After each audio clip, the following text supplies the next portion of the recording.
Hvað langar mig að verða þegar ég orðinn stór? Aron Elvarsson, efnilegur 10 ára kvikmyndagerðarmaður á Seyðisfirði, ekki miklum vandræðum með að svara þeirri spurningu. Áhugi hans kviknaði þegar hann var aðeins 5 ára gamall, en var þá of ungur til að horfa á sakamálaþætti og bíómyndir sem hann hefur áhuga á að framleiða. En hvar byrjaði þessi mikli áhugi sem nú á hug hans og frítíma allan? Hann byrjaði svona mestu leyti þegar foreldrar mínu voru í þorrablóti. Þá voru þau að gera vídeó fyrir svona grínvídeó, þú veist, að bara bænum og svoleiðis. Og ég horfði á sum þessi vídeó og mér fannst þetta skemmtilegt, ég hafði gaman að þessu og ég fór að spyrja pabba út í þetta, hvernig ég gerði þetta og þú veist bara hvernig, ekki bara myndatöku, hvernig þau létu, þú veist, bara þennan mann verið í sturtu eða eitthvað svoleiðis og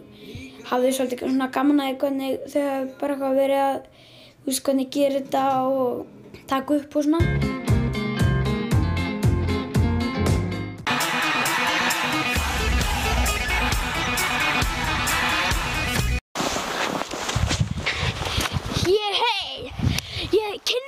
Nýja sportbílinn og það hafa allir svo gaman að þessum bíl. Hann alveg frábær, gersamlega frábær. Og svo við ætlum að heyra hvað fólki fannst og meðan ætla ég að prófa hans bíl og sýna hvað sýnist þetta bílnum. Gjörðu svo vel. Þá ákvað hann að fara með mig eina helgina að taka upp mynd Algjör Aron og leitin að pabbanum og svona eftir það að mínu mati þá fór ég að gera sketsaþætti sem voru eiginlega ekkert með neinu handrita og bara, þú veist, við ýttum að rekk og bara einhver spuni sem gerðist og ákveðum bara, það er einhver maður að gera einhverja heimildamynd og það er bara einhverjir 2 litli krakkar að gera og við bara búum til eitthvað á staðnum. Og það var rosalega gaman fyrir okkur en kannski það var alveg kannski gaman að horfa á þetta en það var svona svolítið langt og bara ein taka sko og 2 tökur en myndaði alltaf á sama stað.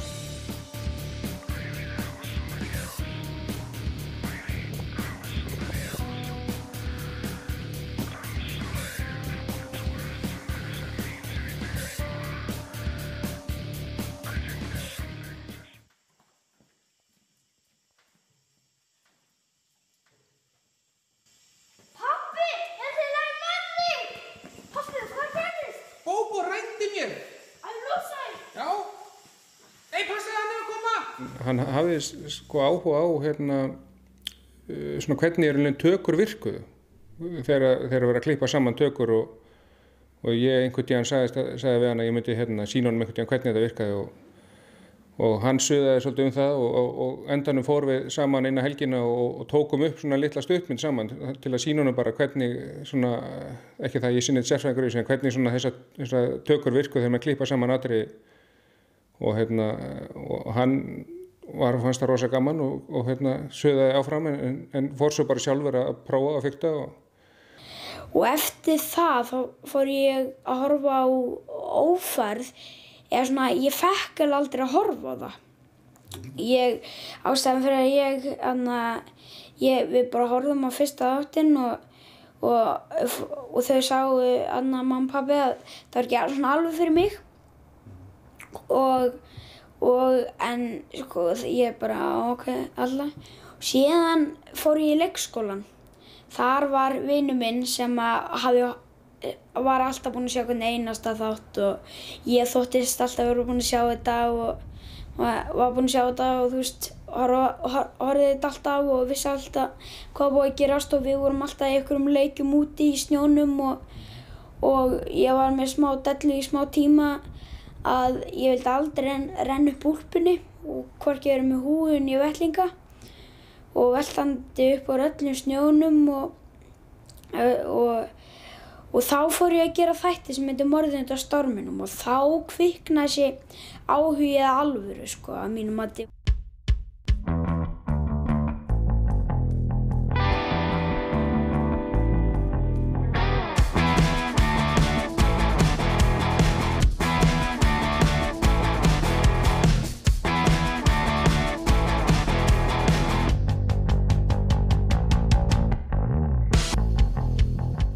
Aron er fljótur að læra og þegar hann lendir í því að kunna ekki eitthvað, þá deyr hann ekki ráðalaus, heldur klókur að finna sér leiðir til að læra nýja hluti.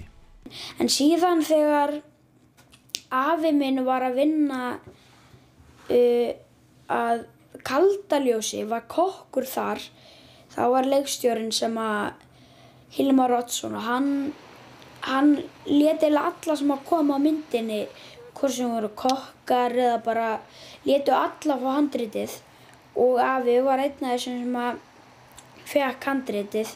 og hann sýndi mér þetta og þá sá ég hvernig ég átti að setja þetta upp og eftir þá hef ég skrifað handritið eins og setja það upp í alvöru og ég setta það alvöru kvikmyndagerðarmönnum og handritshöfundum. Guðrún Veturliðadóttir er kennarinn hans Arons en hún er sjálf að klára nám í framleiðslu á tónlist frá Dublin. Við erum að vinna hljóðhönnun og tónlist fyrir kvikmyndir og við erum bæði að vinna í myndunum hans Arons sjálfs og líka í skólaverkefnum og hann er mjög fljótur að ná þessu öll saman og er með þetta bara í sér, þannig að þetta er mjög skemmtilegt. Hér er ég í rauninni í námi sem að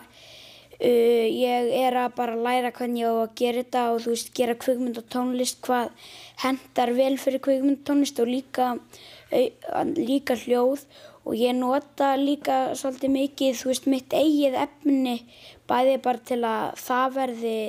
betra og svona flottara og líka bara, þú veist, að æfa mig í því að því ég mun halda áfram að gera það og þú veist, það er það sem ég er að reyna svona að læra. Ég ætla ekki verið 8 ára þegar hann keypti sína fyrstu myndavél eða 7-8 ára og búinn að fá vini sína með sér í tökur og skrifa handrit alveg stundum 7 á mótnana fyrir skólan og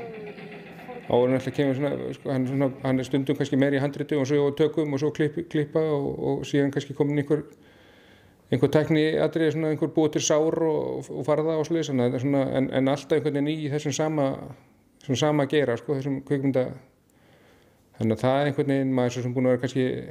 jafnvel bíða eftir að það er svona að vaxa einhvern veginn á honum en það verðist ekki alltaf að gera það, hann bara eykst ef eitthvað er og hann er duglegur að safna sig fyrir tólum og tækjum. Ég hef safnað aðallega á dósum í hvers sinn sem ég safna fyrir einhverju, hvort sem að sé myndavélar eða búnaður eða bara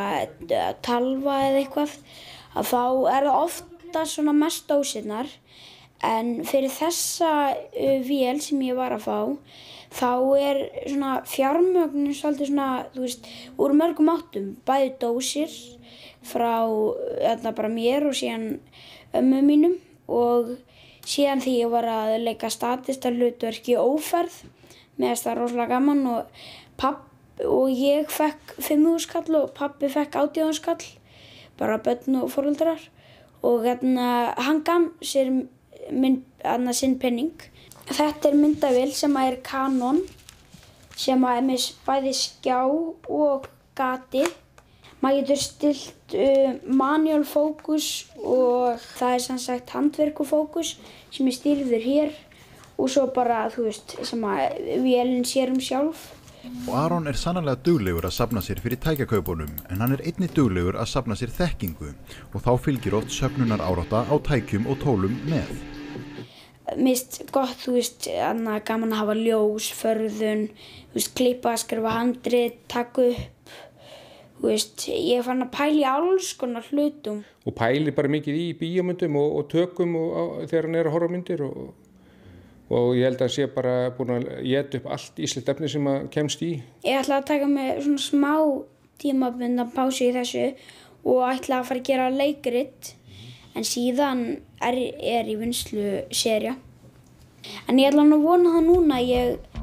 vinni að skemmtilegum verkefnum og vinni sem kvikmyndagerðarmaður.